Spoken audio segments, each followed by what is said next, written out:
아수라와 제석천은 서로 왼수예요. 서로 맨날 싸워. 그런데 원수의 딸로 태어난 거지. 그러니까 둘이 사랑이 이루어질까요? 안 이루어질까요? 이게 이루어지기가 쉽지가 않아.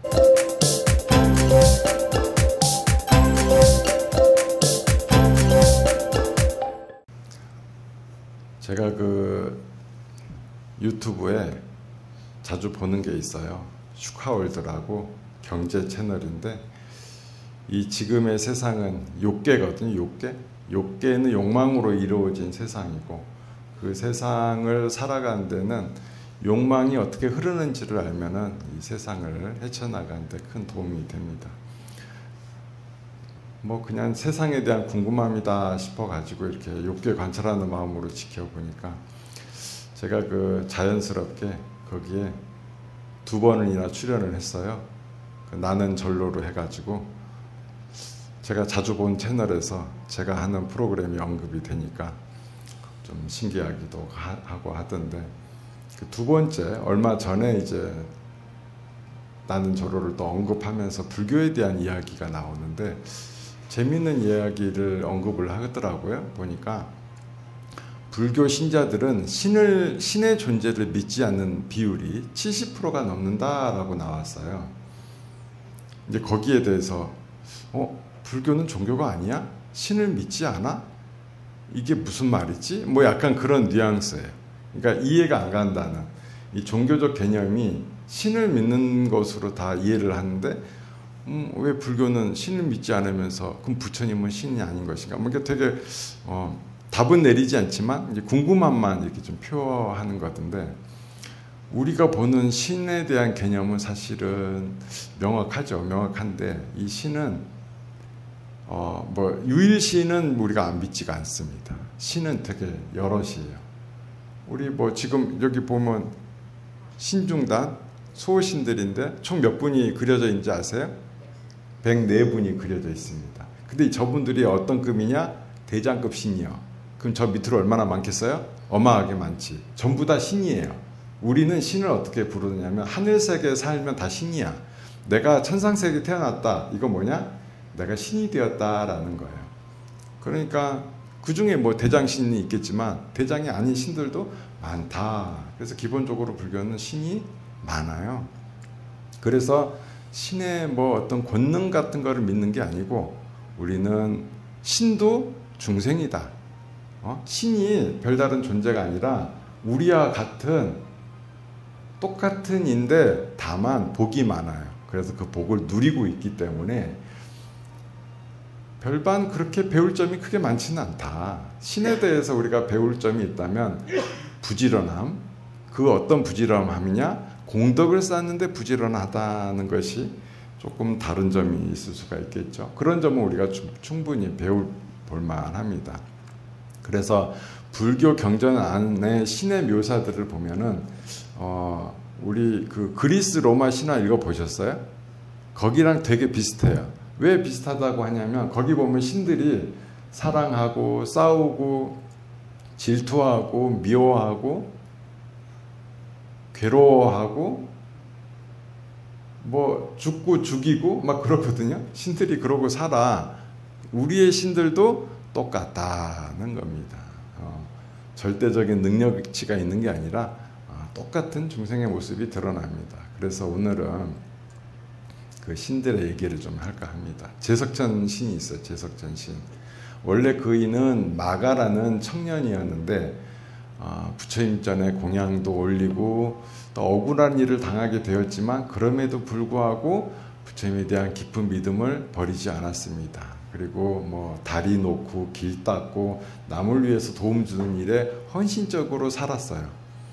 그러다가 그 공덕으로 하늘의 신으로 태어났는데, 그 중에 신들 중에 대장신으로 태어나 제석천이라고 해서 대장신으로 딱 태어납니다.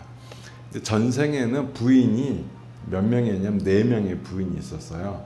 근데 그 앞선 이제 차례로 쭉 있는데, 첫째, 둘째, 셋째 부인은 신랑 따라서 여러 가지 공덕을 잘 지었는데, 마지막 넷째 부인은 내 남편이 훌륭한 일을 하니까 굳이 나까지 해야 되나? 남편이 짓는 공덕도 내 거 아니겠나? 남편이 돈 벌어오면 그건 내 건데? 뭐 이런 마음으로 아무것도 안 했어요. 그러다 보니까 어떻게 태어났냐? 다음 생에 두루미로 태어났는데 그 동굴에 산 두루미로 태어났어요. 그게 이제 남편은 재석 신들의 최고의 대장이 되어가지고 이렇게 쭉 살펴보니까 다른 부인들은 새로 다시 윤회를 해서 자기 곁에 다시 왔는데 넷째 부인만 안 왔단 말이에요. 뭐 어디 갔나 봤더니 두루미가 돼서 물고기를 잡아먹고 있어. 그러니까 마음이 되게 안 됐어. 어떻게 저희를 좀 구해줄까 싶어서 똑같은 둘의 모습으로 해가지고 나타납니다. 그래서 네가 그 한번 마음을 바꿔 먹어봐라. 넌 지금 두루미로 태어나서 물고기를 잡아먹을 수밖에 없는데 네가 지금의 이 삶에 만족하냐? 그러니까 만족하지 않는데 그러면 살생을 안 해야 된다. 그래서 네가 먹으려면은 죽은 물고기만 먹어야 된다 그랬어요.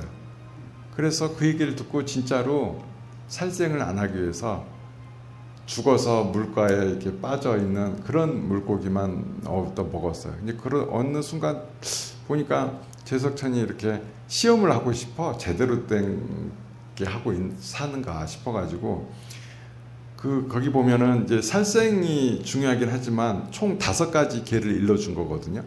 살생, 훔치는 거, 뭐 거짓말하는 거, 바람 피는 거, 술 먹는 거, 이거를 일러줬어요. 그러니까 5개를 지키는 이제 두루미가 된 거죠.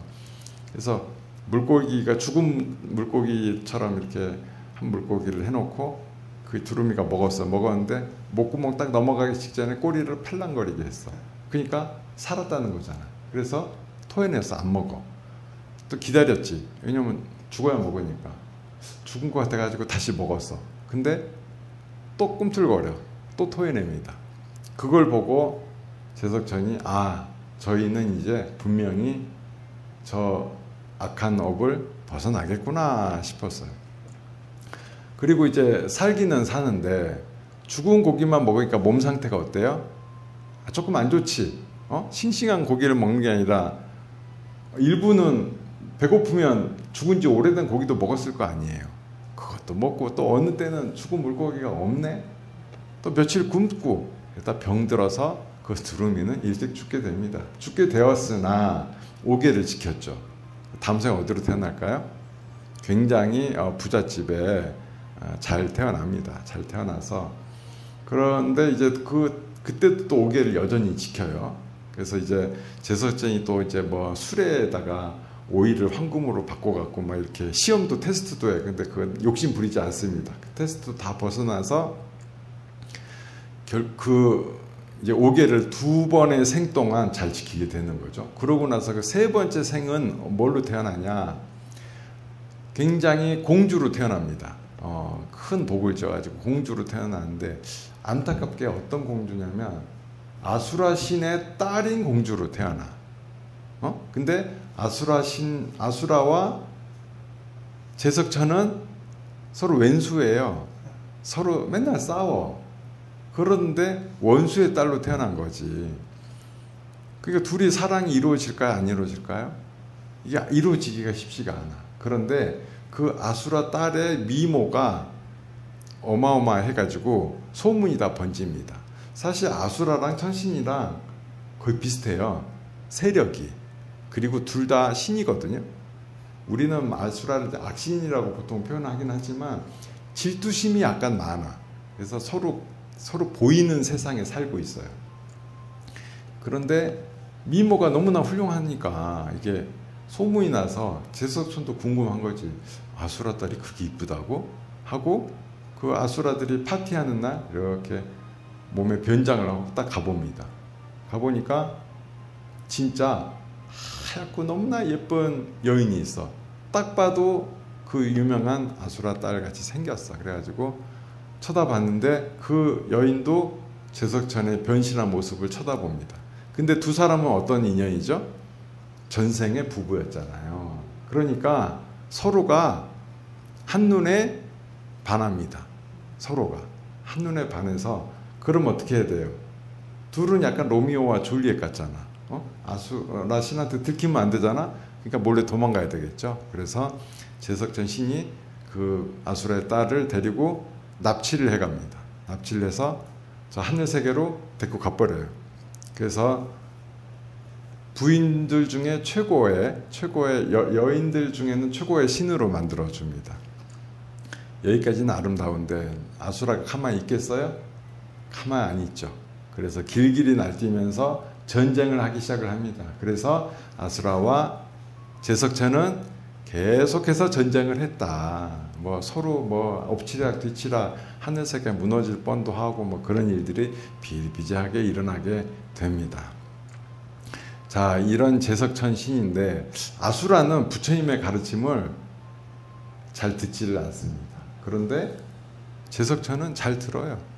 법문도 잘 듣고 마음이 힘들 때는 부처님 곁에 와서 머물기도 하고, 특히나 자신의 목숨이 얼마 안 남았을 때는 부처님 법문 들으러 내려왔다가 그 법문에 깊은 신심을, 부처님은 훤히 아시니까 왜 왔는지 다 아니까 얘기 안 해도 그에 딱 맞는 법문을 해줬는데 거기에 감동받아서 신심을 일으켰을 뿐인데 그 깊은 신심 일으킨 것만으로도 공덕이 늘어나서 수명이 확 다시 늘어나게 됩니다. 그래서 법문 듣는 걸 너무 좋아하는데 부처님께 하루는 이런 질문을 합니다. 부처님, 세상에서 제일 좋은 보시는 무엇입니까? 두 번째, 맛 가운데 제일 맛있는 건 무엇입니까? 세 번째, 즐거움 가운데 최고의 즐거움은 무엇입니까? 네 번째, 왜 가래를 제거하는 것이 최고 훌륭한 일이라고 하십니까? 라는 총 4가지 질문을 합니다. 그래서 부처님께서는 신에게 하는 법문이에요. 우리는 참 복받은 사람들이야. 우리는 중생이고 인간의 존재일 뿐이지만 부처님께서 신들에게 했던 법문을 우리는 오늘 듣게 되는 거예요. 자, 신들에게 어떤 법문을 하셨나? 부처님께서는 보시 가운데는 법보시가 제일이다 했습니다. 법보시, 부처님의 가르침을 들려주는 것. 우리가 경전을 베껴서 이웃에게 주는 것, 아니면 이웃 사람을 데려와서 우리 연화사에 오게 해서 스님들의 법문을 듣게 하는 것, 이런 것들이 다 법보시예요. 또 스님에게 들었던 오늘의 이야기를 가족에게 해주는 것, 이거 다 법보시입니다.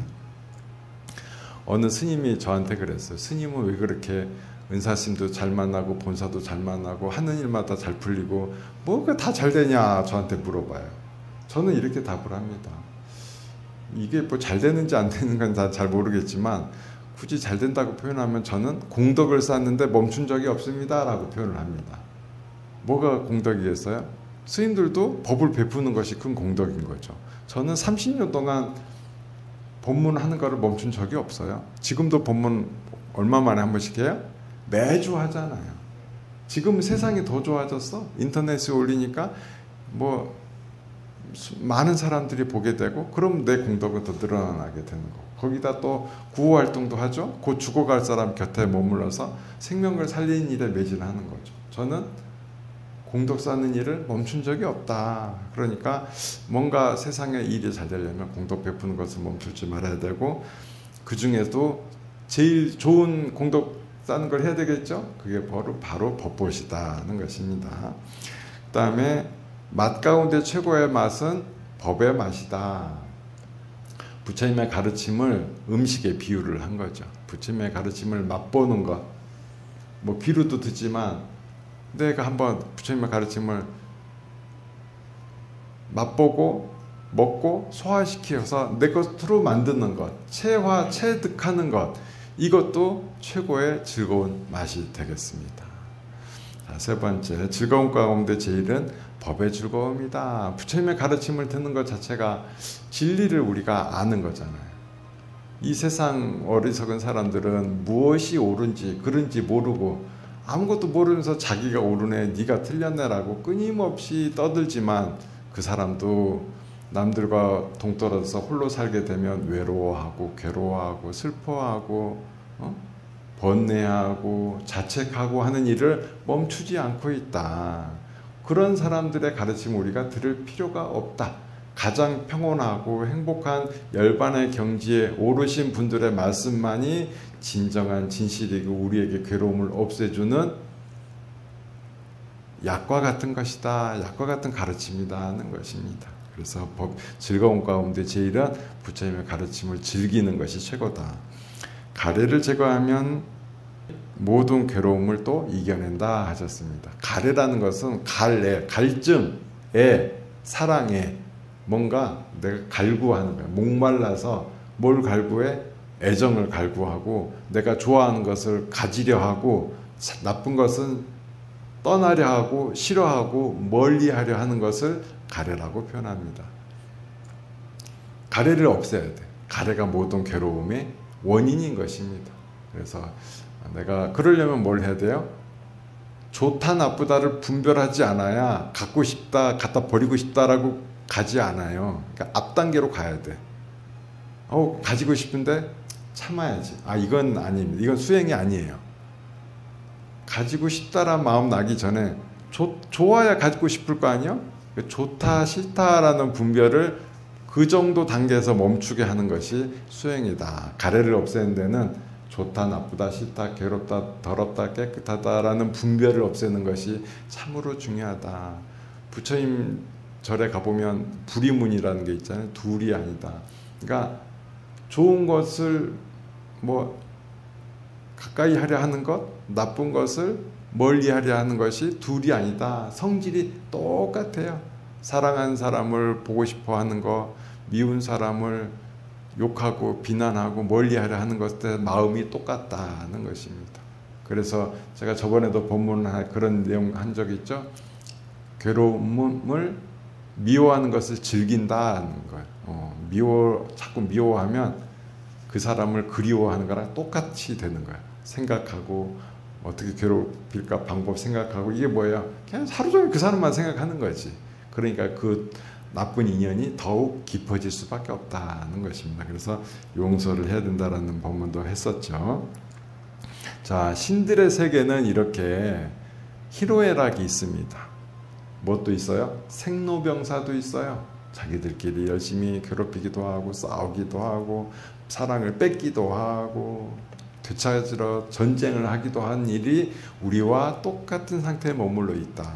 그래서 그 슈카월드에 나온 불자는 70%가 신의 존재를 믿지 않는다라는 대목과 연결되는 거죠. 믿지 않는다는 거기보다는 그 존재를 특별히 여기지 않는다. 신의 존재를 특별히 생각하는 게 아니라 그냥 우리와 같은 중생이다. 그럼 중생은 뭐예요? 윤회하는 거죠. 윤회를 벗어난 존재만이 귀한 존재다. 어떤 분이겠어요? 부처님이죠. 그래서 우리는 윤회를 벗어나서 부처님이 되어야 되겠다라는 그 서원을 잊지 말고 그 길을 우리는 걸어가야 되겠습니다. 늘 정진하시기 바랍니다.